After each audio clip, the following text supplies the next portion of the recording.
السلام علیکم۔ کیس کے ناول پہ آپ سب کو ویلکم۔ ایک شاندار ناول پیش کر رہے ہیں جس کا نام ہے اے سکھی ساجن۔ ناول کی رائٹر ہیں سمرا بخاری۔ چلیے چلتے ہیں ناول کی جانب۔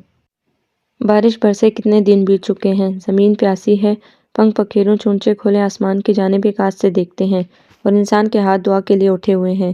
ہمارے رب سچے سائیں، اب میںہ برسا دے، ہمارے سوکھے دانوں میں پانی ڈال دے۔ یہ چناب کی سرزمین ہے، بپھرے اچھلتے کودتے شور مچاتی موجوں والے چناب کی دھرتی۔ چناب چوڑا پاٹ رکھتا ہے، یہی خصوصیت یہاں پر بسنے والوں کی بھی ہے۔ کھلے دل کے مالک ہیں، مہمان نواز، بہادر اور محبت کرنے والے۔ محبت کرنا کوئی بڑی بات نہیں، محبت کر کے پھر اسے نبھانے کے لیے جلتی آگ میں کود جانا بڑی بات ہے۔ اور چناب کے کنارے بسنے والے اس خصوصیت سے مالا مال ہیں۔ آوارہ خرام کہا جاتا ہے اس دریا کو، کم گہرا ہے، اور یہاں کے لوگ بھی تو ایسے ہی ہیں، دل میں کچھ نہیں رکھتے۔ اگر عداوت ہے تو کھل کر اعلان کریں گے، اندر ہی اندر کھچڑی پکانا انہیں نہیں آتا۔ بارشیں نہیں برسیں، دریا کا پاٹ گھٹتے گھٹتے بالکل ہی تنگ ہو گیا ہے۔ کنارے بسنے والے اس کم پڑتے پاٹ کو افسوس کے ساتھ دیکھتے ہیں۔ چناب اداس ہو جائے، چناب اپنی دلکشی اور ہیبت چھوڑ دے، یہ اس سے پیار کرنے والوں کی برداشت سے باہر ہے۔ اے اماں، دیکھ لو چناب پیاسا ہونے لگا ہے۔ صاحب بی بی گھڑے بھرنے آتی تھی، اور اس کی اماں کے سر پر میلے کپڑوں کی گھڑی تھی۔ دعا کر اللہ سائیں سے اب بارش برس جائے۔ زمین خشک ہے، پیر رکھو تو اندر دھنسنے لگتا ہے، ہر سو دھول خاک اڑ رہی ہے۔ اماں کپڑے دھونے لگی، وہ گھڑے بھر کر گھر کی طرف چل دی۔ راستے میں کیکروں کے جھنڈ تھے۔ اس علاقے میں بہتات ہے ان جنگلی کانٹے دار کیکروں کی۔ سننے میں آتا ہے صدیوں پہلے یہاں اس زمین پر دو راجوں کی جنگ لڑی گئی تھی۔ خوب ہی خون خرابہ ہوا تھا زمین پر، اتنا لہو گرا کہ زمین کانپ اٹھی، خوف سے بنجر ہو گئی۔ ایک عرصے تک یہ علاقہ بنجر رہا۔ یہاں پر خوفناک آندھیاں اٹھا کرتی تھی، اور بھیڑیے اور گیدڑ رہا کرتے تھے، مگر آہستہ آہستہ زمین کا خوف کم ہوا، اس کی بنجر گود پھر سے ہری ہو گئی، اور اب یہ علاقہ ناگ داور علاقہ کہلاتا ہے۔ کیکروں کی جھنڈ ان پہاڑیوں سے ذرا ہی ہٹ کر تھی، جو اس علاقے میں نہ جانے کب سے سر اٹھائے کھڑی تھی۔ گرم خشک بیاب و گیان پہاڑیاں یہ اس علاقے کی شان کہلاتی ہیں۔ صاحب بی بی نے کمر پر رکھا گھڑا اتارا، پھر سر سے بھی، دونوں اتار کر وہ کچھ دیر بغور اس جھنڈ کی طرف دیکھتی رہی، پھر سر ہلایا، شاید مطلوبہ شے نظر آ گئی تھی۔ زمین پر رکھے تینوں گھڑوں میں سے ایک اٹھایا اور جھنڈ کی جانب دیکھتی رہی، پھر سر ہلایا اور جھنڈ کی جانب چل پڑی۔ سائیں آنکھیں بند کیے درخت سے ٹیک لگائے بیٹھا تھا، اور اس کے چاروں طرف جنگلی کیکر کے ننھے پیلے پھول گھرے ہوئے تھے۔ او فقیر، اے سائیاں، صاحب بی بی نے بڑی بے تکلفی سے پکارا۔ فقیر نے آنکھیں کھول دی اور اسے دیکھ کر مسکرایا۔ پھر بول، اب ملا تجھے اپنا محبوب یا نہیں؟ صاحب بی بی کے انداز میں دوستانہ تمسخر سا تھا۔ مل جائے گا، مل جائے گا۔ فقیر کی آواز اس کے جسم کے مقابلے میں توانا اور حشاش بشاش تھی۔ 1 سال تو ہو گیا تجھے اپنا روٹھا یار مناتے ہوئے، وہ نہیں مانے گا رب، اتنا فارغ تھوڑی ہے تیرے جیسے بندوں کے دل میں آ کر بیٹھ جائے۔ یہ خیال چھوڑ دے، اٹھ اپنا پلہ جھاڑ اور کسی کام کاج سے لگ جا۔ بھلا یہ بھی کوئی زندگی ہے جو تیری جانب دیکھتا ہی نہیں؟ تو اس کے لیے سب کچھ چھوڑ چھاڑ کے بیٹھ گیا ہے، نہ تجھے کھانے کا ہوش ہے، نہ یہ میلے چکر کپڑے تجھے دکھائی دیتے ہیں۔ موسم ٹھنڈا ہو یا گرم، تو اسی جھونپڑی میں پڑا اسے منانے کی فکر میں رہتا ہے۔ میں کہے دیتی ہوں، رب نہیں ملے گا تجھے۔ نہ صاحبی، ایسے تو نہ بول۔ فقیر تڑپ اٹھا تھا۔ میں نے سنا ہے تو پڑھا لکھا ہے، شہر میں کسی اسکول میں ڈاکٹری پڑھایا کرتا تھا، پھر تجھے کیا ہوا جو سب چھوڑ کر یہاں آ بیٹھا؟ مجھے اللہ کی لو لگی ہے صاحبی، میں رب کے عشق میں گر گیا ہوں۔ ہائے ربا، مجھے کبھی خیال بھی نہیں آیا تھا عشق اتنی بری چیز ہے۔ کیا بنا دیا تجھے؟ شہر میں تو بابو ہوتا ہوگا، اچھے سے گھر میں رہ کر اچھے کھانے کھاتا ہوگا، اور یہاں تیرے حصے کیا آتا ہے؟ گاؤں والوں کی بچی کچی روٹیاں اور پانی اگر میں یہاں نہ ڈالوں تو پیاسا ہی پڑا رہے، اتنا نہ کرے کہ جا کر دریا سے اپنا گھڑا ہی بھر لے۔ میں رب کی آس میں رہتا ہوں، کیا پتہ کب وہ مہربان ہو جائے۔ میں اپنا وقت کسی بھی کام میں ضائع نہیں کرنا چاہتا۔ اب تو جا، بہت باتیں کر لی ہیں میں نے تجھ سے۔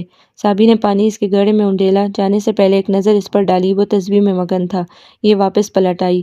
گھر آئی تو بھابھی چولہے میں آگ جلائے بیٹھی تھی۔ اس کا سال بھر کا بچہ چارپائی کے ساتھ باندھے کپڑے کے جھولے میں، جسے یہ لوگ جھولی کہتے تھے، سو رہا تھا۔ گھڑے گھڑونچی پر رکھ کر وہ بھابھی کے پاس آ بیٹھی۔ آج پھر میں اس فقیر کے پاس گئی تھی، بڑا ترس آتا ہے اس پر، اللہ والا بن گیا ہے۔ تیرا ابا کہتا تھا یہ بھی بادشاہی ہی ہوا کرتی ہے، پر بھابھی یہ بھلا کیسی بادشاہی ہے؟ نہ اچھا کھانا، نہ پہننے کو کپڑے، نہ گھر۔ اس نے سر جھٹکا۔ یہ تو میری بھی سمجھ میں نہیں آتا، اور یہ فقیر تو ہے بھی عجیب آدمی۔ ادھر ہمارے گاؤں میں بھی ایک پیر سائیں ہیں، بہت پہنچے ہوئے اللہ والے، پر وہ تو اتنے بڑے گھر میں رہتے ہیں، 3 بیویاں ہیں، صاف کپڑے پہنتے ہیں، اور کہتے ہیں گاؤں کے لوگ اپنی فصل میں سے میرا حصہ ضرور نکالا کریں، جو ایسا نہیں کرے گا آفت آ جائے گی اس پر۔ ان کے دربار میں صبح شام لوگ حاضری دیتے ہیں، مرد صبح کو آتے ہیں، شام کو عورتیں جاتی ہیں، وہ دعا کرتے ہیں، تعویذ لکھ کر دیتے ہیں، مگر یہ تو پسند ہی نہیں کرتا کوئی اس کے قریب آئے۔ مجھے تو لگتا ہے برجائی یہ کچھ پاگل ہو گیا ہے۔ صابی نے اپنا خیال ظاہر کیا۔ ایسا نہیں کہتے، نیک آدمی ہے، پتہ ہے میرے ساتھ بڑے آرام سے بات کرتا ہے، اور اسے دوسرے پیروں کی طرح جلال بھی نہیں آتا، ہر وقت پریشان اداس دکھائی دیتا ہے، ایسے لگتا ہے اس کی کوئی شے گم ہو گئی ہے۔ مجھے لگتا ہے رب اس سے زیادہ ہی ناراض ہیں جو کسی طرح مانتا ہی نہیں۔ تو یہ بات کس طرح کہہ سکتی ہے صابی؟ دیکھ نہ، جو لوگ اللہ کی عبادت کر کے پیر بن جاتے ہیں، ان کی بڑی حویلی ہوتی ہے، زمین ہوتی ہے، گاؤں کے سب لوگ جو اچھی شے پکاتے ہیں پہلے ان کا حصہ نکالتے ہیں، ان کے آگے ہاتھ جوڑتے ہیں، ان کی ہر بات مانتے ہیں، لیکن یہ تو ایسا کچھ بھی نہیں ہے، وہ پیر ہوتے ہیں، یہ عیسائی ہیں۔ بھابی نے وضاحت کی، پر صابی کی سمجھ میں نہیں آئی۔ مٹی کی ہانڈی میں ساگ چولہے پر دھرا تھا، اس کی سوندھی خوشبو سارے گھر میں پھیلی ہوئی تھی۔ 3 کمروں کا یہ کچی مٹی سے لیپا ہوا گھر صاف ستھرا اور ہوادار تھا۔ ان لوگوں کی تھوڑی سی زمین تھی، اور اس تھوڑی سی زمین پر سخت محنت کے باوجود کسی طرح گزارا ممکن نہیں تھا، اسی لیے اس کے باپ اور بھائی کو شاگردیزی کے مربوں پر کام کرنا پڑتا تھا۔ شاگردیزی کا نام تو پتہ نہیں کیا تھا، بس وہ اپنی اونچی ذات کی وجہ سے پہچانے جاتے تھے۔ ان لوگوں کی بڑی سی حویلی تھی، اور اس میں 2 بھائی رہتے تھے، دونوں کو ہی گاؤں والے شاگردیزی کہا کرتے تھے۔ صابی کبھی کبھی اپنی ماں کے ساتھ اس حویلی جایا کرتی تھی۔ گاؤں کی دوسری عورتوں کی طرح اسے گردیزی کی حویلی والی عورتیں کچھ زیادہ متاثر نہیں کرتی تھیں۔ اس نے ان کے قیمتی کپڑوں اور زیور کے بوجھ سے دوہرے ہوتے بدن کو کبھی لرزتے نہیں دیکھا۔ وہ تو یہ سوچتی، یہ عورتیں سارا دن سج بن کے پلنگوں پر بیٹھی تھکتی نہیں ہیں کیا؟ پانی پلانے کو بھی نوکر موجود ہیں، اپنے بچے کو بھی کم کم ہی گود میں لیتی ہیں، وہ بھی نوکر عورتیں ہی پالتی ہیں۔ کتنی بری بات ہے یہ، اپنا کام تو اپنے ہاتھ سے ہی کرنا چاہیے۔ اس حویلی میں 5 عورتیں تھیں، 2 بڑے اور چھوٹے گردیزی کی بیویاں، 1 بہو اور 2 بیٹیاں، دونوں ہی بیٹیاں کافی عمر کی تھیں، مگر ان کی شادی کی بات کبھی نہیں ہوئی تھی۔ اماں سے ایک بار صابی نے اس بات کا ذکر کیا، تب اماں نے بتایا، شاگردیزی اپنی ہی ذات برادری میں شادی کرتے ہیں، اور یہاں آس پاس کسی گاؤں میں ان کی ذات برادری کا کوئی آدمی نہیں ہے۔ یہ دونوں بڑے شاگردیزی کی بیٹیاں تھیں، ان کے 3 بچے تھے، بڑی یہ دونوں بیٹیاں اور ایک بیٹا جو شہر میں ہوتا تھا۔ چھوٹے شاگردیزی کا بس ایک لڑکا تھا، جس کی شادی 3 سال پہلے بڑے دھوم دھڑکے سے اپنی پھپھو کی لڑکی سے ہوئی تھی۔ بڑی رونق تھی ان دنوں حویلی میں، دنوں ڈھولک بجتی رہی، گاؤں کی میراسنیں تو تھی ہی، آس پاس کے گاؤں سے بھی اس شادی شہرت سن کر آ گئی تھی، اور ایسے ایسے گانے گائے، ناچ کیے کہ گاؤں کی الڑ لڑکیاں اب تک یاد کرتی تھیں، اور رات کو جب کھلے میدانوں میں کھیلنے جاتی تو یہی گیت گاتی تھی۔ اتنی مٹھائی بنوائی گئی تھی کہ سب نے جی بھر کے کھائی تھی، کھانے کی دیگیں پکتی، اتنی خوشبو آتی، لوگ بے چینی سے کھانا پکنے کا انتظار کرنے بیٹھ جاتے، اور جب کھانا تیار ہوتا تو شاگردیزی کے حکم پر سب کو جی کھول کر دیا جاتا۔ لوگ اتنا کھا گئے تھے ان دنوں کے بعد میں اکثر بیمار ہوئے۔ گاؤں کے اکلوتے حلیم کی خوب چاندی ہوئی تھی۔ گاؤں کے لوگ دعا کرتے جلد ہی شاگردیزی کی حویلی میں پھر شادی ہو اور گاؤں میں میلہ سا لگ جائے، مگر 3 سال ہونے کو آئے، پھر وہاں کوئی شادی ہوئی ہی نہیں۔ شاگردیزیوں کے برابر کا زمیندار تو آس پاس کے علاقے میں کوئی نہیں تھا، وہ بہت عرص و رسوخ والے تھے، اس سارے علاقے پر دھاک تھی ان کی۔ ہاں، زمیندار تو اور بھی تھے اس گاؤں میں جو آسودہ حال تھے، اور ان کی عورتوں کا شاگردیزی خاندان کی عورتوں کے ساتھ دوستانہ تھا۔ ان کے ہاں بیاہ شادی، مرگ، بچے کی پیدائش، بچے کی آمین پر شاگردیزی کی عورتوں کو بلوایا جاتا، وہ قیمتی لباس پہنے، زیور سے لدی پھندی تحفے تحائف لیے چلی آتی، اور ہر کسی کی نگاہ ان پر ہوتی۔ یہ گردیزی حویلی سے آئی ہیں، اس حویلی کی قبائلی لڑکیاں بھی سونا استعمال کرتی تھیں، ان کے پاس موٹے موٹے کڑے، بڑے بڑے جھمکے، بھاری ہار، گلوبند اور انگوٹھیاں تھیں، وہ بھی بیاہی عورتوں کی طرح زیور پہنے دکھائی دیا کرتی تھی۔ ہاں، انہیں میک اپ کرنے اور خوشبو لگانے کی اجازت نہیں تھی، جبکہ ان کی بھابھی زینب ہمہ وقت لپسٹک، غازہ، سرما لگائے خوشبو میں بسی دکھائی دیتی تھی۔ اور شاید یہاں اس حویلی میں جو بہت بڑی، بہت خوبصورت اور شاندار تھی، یہاں کنواریوں کو ہنسنے کی اجازت بھی نہیں تھی۔ جبھی تو ان دونوں بہنوں کبریٰ اور صغریٰ کے ہونٹوں پر عرصہ ہوا کسی نے مسکراہٹ نہیں دیکھی۔ چھوٹی صغریٰ کو بچوں سے بہت پیار تھا، وہ اپنے چچا زاد قاسم شاگردیزی کے بچے اٹھائے پھرتی، دیوانہ وار انہیں چومتی۔ کچھ سال پہلے تک کبریٰ بھی یوں ہی کیا کرتی تھی، مگر اب اس کے ہر انداز میں بیزاری اور تھکن دکھائی دینے لگی تھی۔ بچوں کو بات بات پر ڈانٹ دیتی، اور اسی بات پر بھابھی زینب سے اس کی لڑائی ہو جاتی۔ زینب کی طرفداری کو سب ہی موجود ہوتے کہ بچے سب کی آنکھ کا تارا تھے، کبریٰ کا انہیں یوں ڈانٹنا کسی کو بھی اچھا نہیں لگتا تھا۔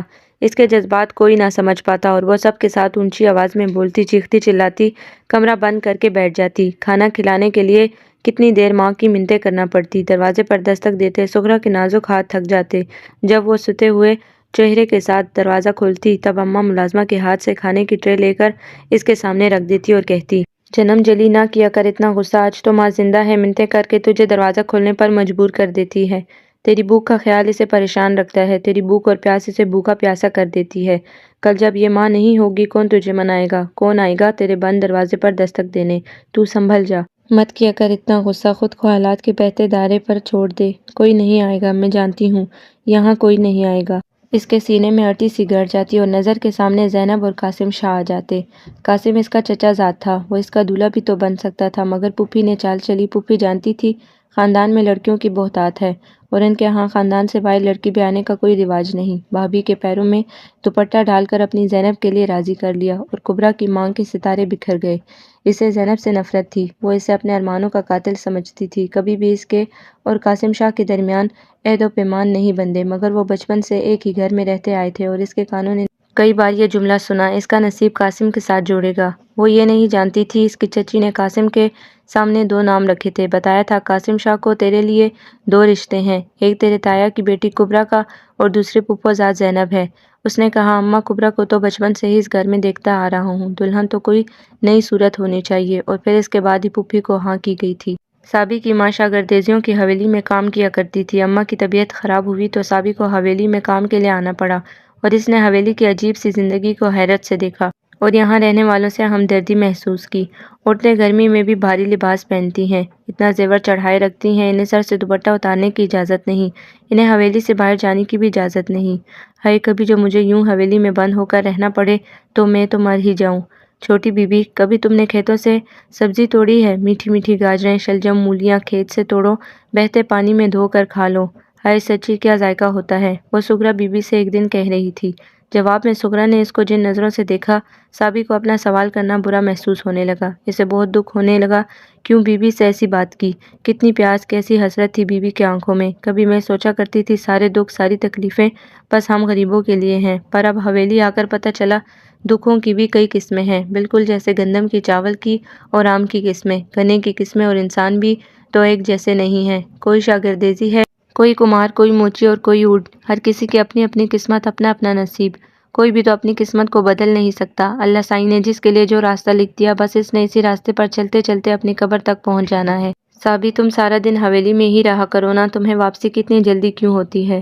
سغرا سے اس کی دوستی ہو چلی تھی، اس کی باتیں سغرا کو بہت اچھی لگا کرتی تھی، جبکہ سغرا سے بڑی کبریٰ خود سے بیزار سوچوں میں گم اکتائی ہوئی سی لڑکی تھی۔ اسے کسی کے آنے جانے میں کسی کی باتوں سے کوئی مطلب تھا نہ دلچسپی۔ وہ دن کا بیشتر حصہ اپنے کمرے میں کھڑکیوں کے پردے گرا کر بسر کرتی تھی۔ میں سارا دن حویلی کیسے رہ سکتی ہوں؟ مجھے اور بھی تو کچھ کام ہوتے ہیں نا۔ بی بی ہاں اگر تمہارا کوئی کام میرے جانے سے ادھورا رہ جاتا ہو تو بولو۔ نہیں کام تو سارا کر جاتی ہو، مگر تمہارے جانے سے سناٹا گہرا ہو جاتا ہے۔ پتہ ہے تم ہوتی ہو باتیں کرتی رہتی ہو، بڑا اچھا لگتا ہے۔ میری باتیں آپ کو اچھی لگتی ہیں جی؟ صاحب بی بی حیران تھی۔ بہت اچھی، تم آزاد دنیا کی کہانیاں سناتی ہو، بے فکر دنیا کی باتیں کرتی ہو، تمہاری باتیں سن کر میرا دل کرتا ہے کسی روز بیس بدل کر تمہارے ساتھ نکل کھڑی ہوں، کھیتوں میں جا کر سبزی توڑوں، درختوں سے پھل چراؤں، رات کو کھلے میدان میں آنکھ مچولی کھیلیں اور دریا پر جا کر گھڑا بھر کر لاؤں۔ اور ایک بات میں تمہیں بتانا بھول گئی بی بی، ہائے دیکھو کیسی عقل ماری گئی میری، بھلا یہ بات بھی بولنے کی تھی؟ وہ سر پر ہاتھ رکھے اپنی عقل پر بھرپور حیرت کا اظہار کرنے بیٹھ گئی تھی۔ اب کہہ بھی چکو، آخر بات کیا ہے؟ سغرا کو تجسس ہونے لگا تھا۔ وہ ادھر چناب کے کنارے پر جو کیکڑوں کے جھنڈ ہے نا؟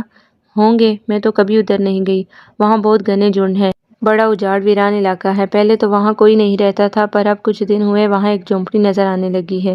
ایک دن میں اور اماں پانی بھرنے کے لیے گئے، اماں پانی بھرنے لگی، میں کیکڑوں کے جھنڈ کی طرف گئی، مجھے خرگوش بڑے اچھے لگتے ہیں، ادھر جھنڈ میں خرگوش ہوتے ہیں، میں بس وہی دیکھنے چلی آئی تھی، خرگوش تو دکھائی نہیں دیا، جھنڈ میں بنا یہ جھونپڑا میں نے دیکھ لیا، بڑی حیرانی ہوئی، کون آ گیا ادھر؟ بس شوق میں آگے بڑھتی چلی گئی، وہاں جا کر دیکھا تو ایک جوان جہان اتنا خوبصورت مرد بیٹھا تھا، آنکھیں بند، ہاتھ میں تسبیح، وہ کوئی اللہ کا بندہ تھا۔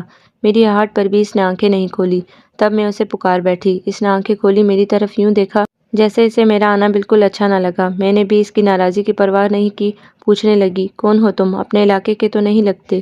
اس نے کہا یہ علاقہ کیا ہوتا ہے، ساری زمین ساری خدائی ایک ذات کی، پتہ نہیں لوگ ہمارے تمہارے کے چکر میں کیوں پڑے رہتے ہیں، تم کوئی پیر ہو، اللہ والے ہو؟ یہ پیر اور اللہ والا کیا ہوتا ہے؟ وہ کسی سوال کا جواب نہیں دیتا تھا، نیا ایک سوال دے مارتا تھا۔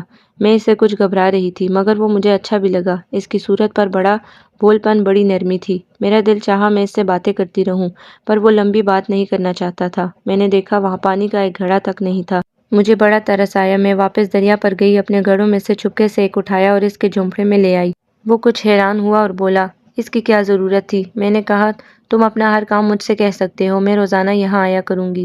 جب تک حویلی میں کام شروع نہیں کیا تھا اپنا وعدہ نبھاتی رہی۔ پھر حویلی کے کام کی وجہ سے کچھ روز نہ جا سکی، مگر اب کام ختم کرتے ہی اس کی جھونپڑی میں جاتی ہوں، پانی بھرتی ہوں، جھاڑو دیتی ہوں، اس کے کپڑے دریا پر لے جا کر دھو ڈالتی ہوں۔ وہ کچھ کہتا تو نہیں، مگر پھر بھی سمجھو ہماری دوستی ہو چلی ہے۔ خاموش گپ چپ دوستی۔ صابی مسکرائی۔ تمہاری باتیں سن کر میرا بھی جی جانے لگا ہے اس کو دیکھوں اور پوچھوں وہ اس ویرانے میں کیوں آ بیٹھا ہے۔ وہ کہتا ہے مجھے خدا کو راضی کرنا ہے، رب کا پیارا بننا ہے۔ سنا ہے شہر میں پڑھاتا تھا، بہت لائق تھا، جن لڑکوں کو پڑھاتا تھا وہ پھر بڑے بڑے افسر بنتے تھے۔ اچھا کسی کالج میں پڑھاتا ہوگا، بڑے کالج میں، اسے شاید یونیورسٹی کہتے ہیں۔ میرا بھائی حاتم بھی ادھر ہی پڑھتا ہے۔ پتہ نہیں، بس میں اتنا جانتی ہوں بڑا قابل بندہ ہے، کوئی ایسا ویسا نہیں ہے۔ اور کیا کہتا ہے وہ؟ سغرا نے پوری توجہ سے پوچھا تھا۔ بہت کم بولتا ہے مگر جو بھی بولتا ہے موتیوں میں تولنے کے لائق لگتا ہے۔ اچھا اب میں چلوں؟ بات کرتے کرتے اچانک وہ اٹھ کھڑی ہوئی۔ پھر تو معمول بن گیا، وہ دریا پر جاتی، گھڑا بھر کر اس کے چھوٹے موٹے کام نپٹا کر حویلی آتی اور آ کر ایک بات سغرا کو بتاتی۔ تم نے کبھی میرا ذکر کیا اس سے؟ نہیں بی بی، بھلا میں نے آپ کا کیا ذکر کرنا ہے اس سے؟ اسے بتانا میں حویلی جا کر سغرا کو تمہاری ساری باتیں بتاتی ہوں اور وہ جی جان سے تمہاری ایک ایک بات سنتی ہے۔ کیوں بی بی ایسا کیوں بول رہی ہو بھلا؟ بس تم جا کر اسے بتانا۔ سغرا مسکرا دی تھی۔ صاحب بی بی نے سر اس بات میں ہلا دیا۔ اے صابی آج دوپہر کو گھر نہ چل پڑنا، شام میں کام زیادہ ہوگا۔ نوری کا ہاتھ بٹا کر جانا سغرا کی ماں نے اپنے ایک رخت اور مغرور انداز میں کہا تھا۔ اس نے اس بات میں سر ہلا دیا، پھر بولی آج کام کیوں زیادہ ہوگا؟ کوئی مہمان آ رہا ہے کیا؟ ہاں آج میرا حاتم آ رہا ہے۔ ماں کے لہجے میں ممتا امڑنے لگی تھی۔ اس نے بس اس بات میں سر ہلا دیا۔ کسی ایک بندے کی آمد پر اتنا اہتمام صابی کے خیال و خواب میں بھی نہیں تھا۔ ایک طرف صحن میں بنے مٹی کے چولہے پر کھیر چڑھائی گئی تھی، باورچی خانے میں جو گیس کے چولہے تھے ان پر کبابوں کا قیمہ، مرغ کا سالن، چاول اور صرف پائے دھرے تھے۔ اتنا کھاتا ہے چھوٹا شاگردیزی، کام کر کے وہ بیزار ہو جاتی تھی۔ اس بات پر نوری ہنس پڑی۔ نہیں کھاتا تو ہماری تمہاری طرح ہے، پر ماں بہنوں نے پیار کا اظہار بھی تو کرنا ہے۔ اس کا مطلب ہے تمہیں ہمیں اپنے بھائیوں سے پیار نہیں ہے؟ اس نے منہ بنایا۔ یہ بات نہیں، بس جسے رب نے جتنا دیا ہے اس کے حساب سے خوشی مناتا ہے۔ یہ اچھی خوشی ہے، خود تو سب بیٹھی پلنگ توڑ رہی ہیں، ہمیں عذاب میں ڈال رکھا ہے۔ آج گرمی بھی تو کتنی ہے، ہوا بالکل بند ہے، لگتا ہے رات کو زور کی آندھی اٹھے گی۔ اس سال بارش بھی نہیں ہو رہی، اللہ سونا خیر کرے۔ اس سے پہلے کہ نوری جواب میں کچھ کہتی، باہر سے شور ابھرا، ہنسی اور باتوں کی ملی جلی آوازیں انہیں بھی کھلے صحن کی طرف لے آئیں۔ مہمان آ چکا تھا، گھر کے سبھی افراد اس کے گرد جمع تھے۔ شہری لباس میں اس کا چہرہ بھی شہر والوں جیسا ہی لگتا تھا۔ وہ گورے رنگ کا قداور جوان تھا۔ صابی نے اس سے پہلے بھی کئی بار دیکھا تھا، وہ شہر سے گاؤں آتا رہتا تھا، پر تب وہ بس دور ہی سے دیکھ کر اپنی راہ پر ہو لیتی تھی۔ آج اس کی ملازم کی حیثیت سے یہاں حویلی میں کھڑی تھی، منتظر تھی چھوٹا شاگردیزی اپنے گھر والوں سے ملنے ملانے سے فارغ ہو، تب پھر ملازم لوگ ماتھے پر ہاتھ رکھ کر، ہاتھ باندھ کر، ہاتھ جوڑ کر خدمت میں سلام عرض کر سکیں۔ صابی نے باقی ملازموں کی طرح ہاتھ نہیں جوڑے، بس سلام کر کے ایک طرف ہو گئی۔ گھر کی فضا کیسے بدل گئی تھی، وہ بولنے اور ہنسنے کا شوقین دکھائی دیتا تھا۔ آج گھر کے افراد کے منہ پر لگے قفل بھی ٹوٹ گئے تھے، سب ہنس بول رہے تھے۔ اپنے اپنے کمروں میں بند رہنے کے بجائے آج سب افراد صحن میں چارپائیاں ڈلوا کر آ بیٹھے تھے۔ کچے فرش پر پانی کا چھڑکاؤ کرنے کے بعد بستر لگائے گئے تھے۔ گاؤں میں بجلی صرف شاگردیزی اور ملکوں کے گھر میں تھی۔ اس وقت صحن میں 2 بجلی کے پنکھے چل رہے تھے اور ان کی ہلکی ہلکی آواز بڑی اچھی لگ رہی تھی۔ حاتم کے چہرے پر مسکراہٹ تھی اور وہ گھر والوں کو پتہ نہیں کیا کیا قصے سنائے جاتا تھا۔ آج کتنے دنوں کے بعد صابی نے پہلی بار کبرا کو بھی مسکراتے دیکھا۔ واہ حاتم شاہ، تم تو بڑے کمال کے بندے ہو۔ کبرا کو مسکراتے دیکھ کر صابی کے اندر بھی خوشی کی کرنیں پھوٹنے لگی تھی۔ سغرا سے چند برس ہی بڑی ہوگی، مگر کبرا نے خود پر خوشی کے دروازے جیسے بند کر لیے تھے۔ اس نے دھنک رنگ چھوڑ کر سادگی کو اپنا لیا تھا اور گھر کے افراد میں رہتے ہوئے بھی ان سے دور ہو چکی تھی۔ میں اب جاؤں جی؟ صابی اپنا کام ختم کرنے کے بعد حاتم کی والدہ سے اجازت طلب کر رہی تھی۔ یہ کون ہے اماں؟ حویلی میں پہلے یہ چہرہ کبھی دکھائی نہیں دیا۔ حاتم نے بھرپور نظر اس پر ڈالی تھی۔ یہ مائی جیرا کی بیٹی ہے، مائی جیرا بیمار ہو گئی تھی تب یہ کام پر آنے لگی، ہمیں اس کا کام پسند آ گیا ہے، اب یہیں ادھر آتی ہے۔ صابی نے ان سب کو سلام کیا اور گھر کی راہ لی۔ پتہ ہے بھرجائی، آج حاتم شاہ شہر سے آیا ہے، اس کے آتے ہی گھر میں اتنی رونق لگ گئی ہے، ہر بندہ خوش دکھائی دیتا ہے۔ گھر آ کر وہ اپنی بھابھی کو بتا رہی تھی۔ ہاں حویلی والوں کو اپنے اس لڑکے پر بڑا مان ہے، وہ شہر میں پڑھتا ہے، اس پر سبھی خوش ہوتے ہیں۔ اور ادھر ملکوں کے گھر میں آج یہی بات ہو رہی تھی۔ تم آج ملکوں کی طرف گئی تھی؟ ہاں، بڑے ملک کی چھوٹی بیوی نے اپنے دوپٹے پر شیشے لگانے کو دیے تھے، کام پورا ہوا میں واپس کرنے گئی تھی۔ وہاں چھوٹی بیوی اور ملکوں کی بیٹی شمع بیوی یہی باتیں کر رہی تھی۔ مجھے تو یوں لگا جیسے شمع کو بڑا انتظار رہا ہو حاتم کی گاؤں واپسی کا۔ ویسے بھرجائی ایک بات ہے شاگردیزیوں کا یہ بیٹا گبرو جوان، شاگردیزی کا سارا خاندان ہی سونا ہے، کیا مرد کیا عورتیں۔ ہاں مگر ان کی عورتوں کی قسمتیں بڑی ٹھنڈی ہیں۔ اسے کبرا اور سغرا یاد آ گئی۔ لو یہ کیا بات کرتی ہو، بھلا کیسے ٹھنڈی ہو گئی ان کی قسمتیں؟ عیش کرتی ہیں، نہ کوئی کام نہ کار، سارا دن آرام ہی آرام، پھر اتنا سارا خوبصورت زیور، سونے سونے کپڑے۔ ہم تو ایسا زیور اور کپڑا بس خواب میں ہی دیکھ سکتے ہیں۔ وہ سب تو ٹھیک ہے مگر بیچاریاں قیدی کی طرح زندگی گزارتی ہیں۔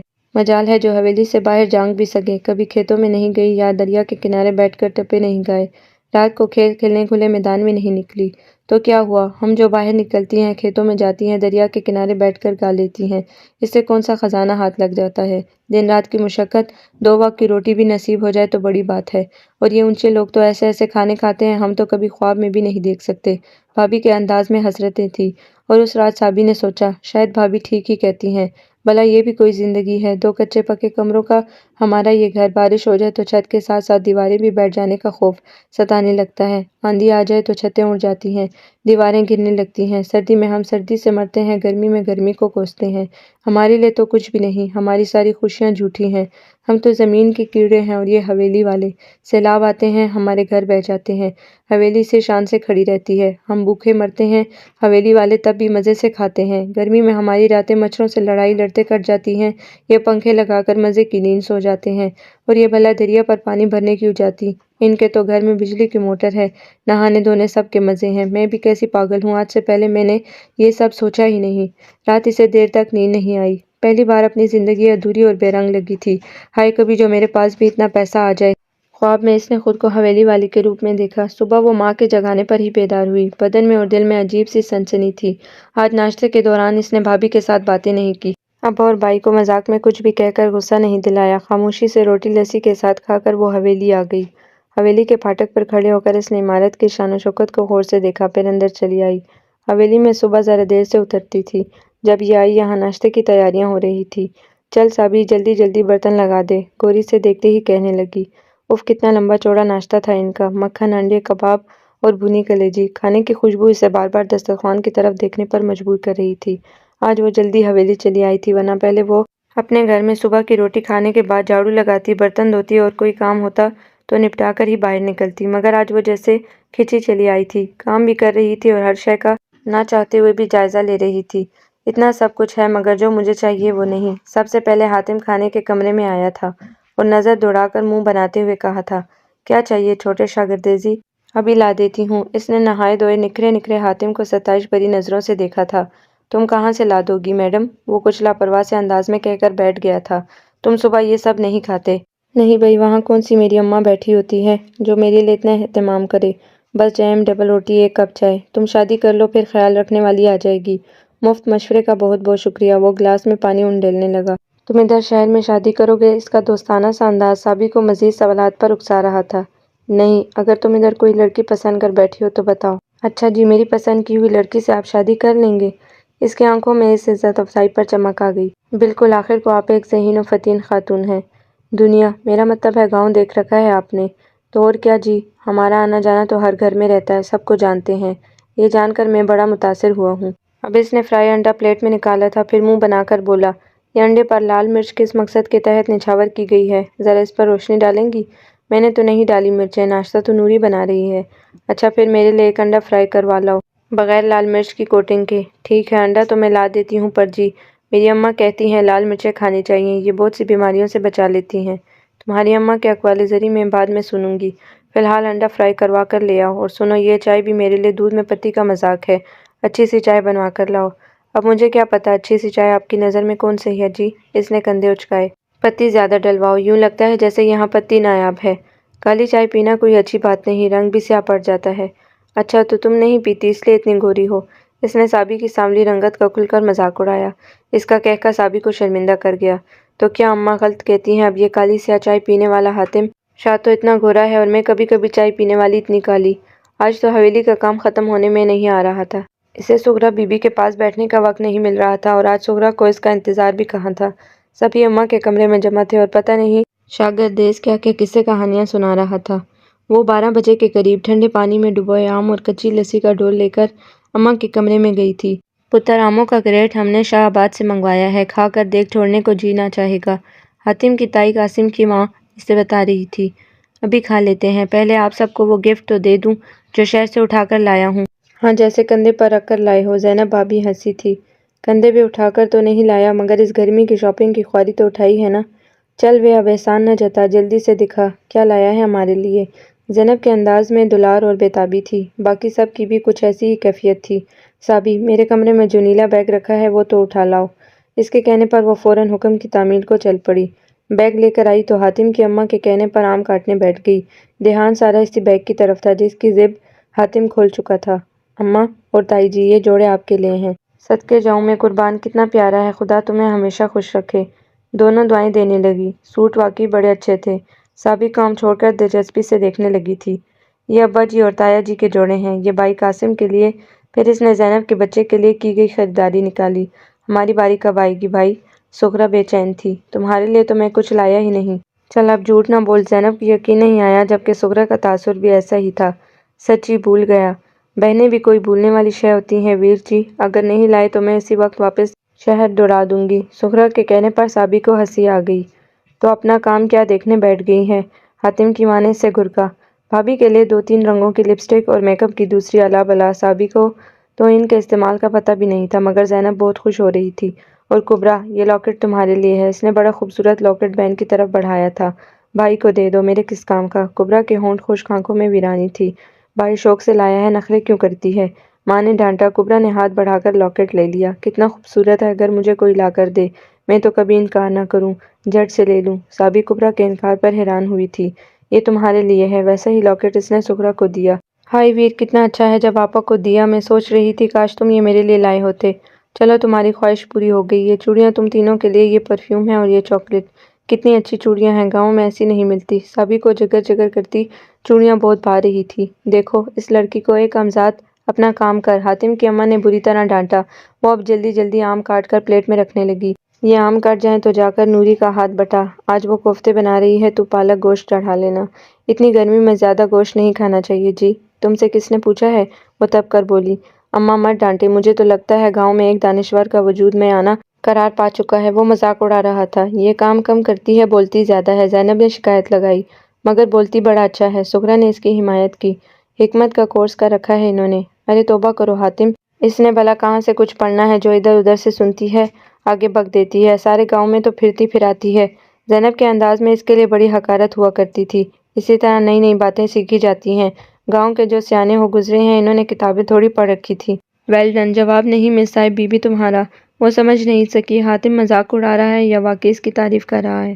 تو کہاں کی سیانی ہو گئی، جا کر ہانڈی چولہے کو دیکھ۔ زینب کی ماں نے اس کی بات پر خاصا برا منہ بنایا تھا۔ جا رہی ہوں جی، خود ہی کوئی نہ کوئی بات کر کے بٹھا لیتے ہیں۔ وہ بڑبڑاتی ہوئی اٹھ کھڑی ہوئی۔ بدزبان لڑکی، پتہ نہیں سغرا کو کیوں پسند آ گئی ہے۔ اس نے سنا ضرور، مگر آپ کے پلٹ کر کچھ کہنا ضروری نہیں سمجھا۔ اس کی کون سی روزی روٹی ایک اسی در سے بندھی تھی۔ اگر شاگردیز اسے اپنے ہاں آنے سے روک دیتے تو بھی اس کے لیے اور بھی بہت سے در کھلے تھے۔ وہ تو سغرا بی بی کی دوستی کی وجہ سے یہاں خوش تھی۔ وہ کوفتوں کا مسالہ پیس رہی تھی، مگر دھیان میں چوڑیاں اور وہ جھمکے تھے جو حاتم شہر سے لے کر آیا تھا۔ اگر جو میرا ویر شہر جائے تو بھلا کیا لائے ہمارے لیے؟ چوڑیاں بھی، بندے بھی، مگر نہ ایسی لش لش کرتی چوڑیاں ہوں گی، نہ ہی بندے سونے کے ہوں گے۔ سارا کھیل پیسوں کا ہے، جس کے پاس جتنا پیسہ اتنا ہی وہ عزت دار۔ بھلا میرا برا بھائی کیا کم پیار کرتا ہے مجھے، مگر وہ میرے لیے یہ سب نہیں خرید سکتا۔ سل پر بٹا چلاتے ہوئے سوچ کہاں سے کہاں نکل گئی۔ بٹا ہاتھ پر لگ گیا، بے اختیار لبوں سے سی نکل گئی۔ دھیان کدھر تھا، اسے پتہ ہی نہیں چلا کب حاتم شاہ ادھر آیا تھا، بڑی شریر نظر سے اسے دیکھ رہا تھا۔ تم نے اتنی جلدی روٹی کھا لی چھوٹے شاہ؟ ہاں بھائی، میرا ناشتہ بس اتنا ہی ہوتا ہے۔ تم بتاؤ کیا سوچ رہی تھی؟ بٹا ہاتھ پر کیوں لگ گیا؟ پیسے میں بڑی طاقت ہے چھوٹے شاہ، بٹے سے بھی زیادہ، وہ شوخی سے بولا۔ صابی ایک دم سے کھلکھلا کر ہنس پڑی۔ تم باتیں بڑی عجیب کرتے ہو، تمہاری جیسی باتیں کوئی نہیں کرتا۔ اچھی لگتی ہیں میری باتیں؟ ہاں مزہ آتا ہے، وہ سادگی سے اعتراف کر گئی۔ اور میں کیسا لگتا ہوں؟ تم، اب کہ وہ جواب دیتے ہوئے تھوڑا ہچکچائی تھی۔ ہاں، کیا ابھی تک دیکھا ہی نہیں؟ تو اب دیکھ کر بتاؤ۔ صابی نے ذرا کی ذرا نگاہ اٹھائی۔ وہ تو جواب کا منتظر سامنے کھڑا تھا، اور زندگی میں پہلی بار صابی کا نوجوان دل زور سے دھڑکا اور بھرپور کنوارا بدن ہولے سے کانپ اٹھا۔ وہ جواب نہیں دے سکی اور نہ ہی نظر ملا سکی۔ بولو نا، جواب دو۔ اس نے ہاتھ تھاما۔ چھوٹے شاہ، اس نے جیسے التجا سیکھی تھی، پھر اس کے سامنے ٹک نہیں سکی، ہاتھ چھڑا کر آنگن میں آ گئی۔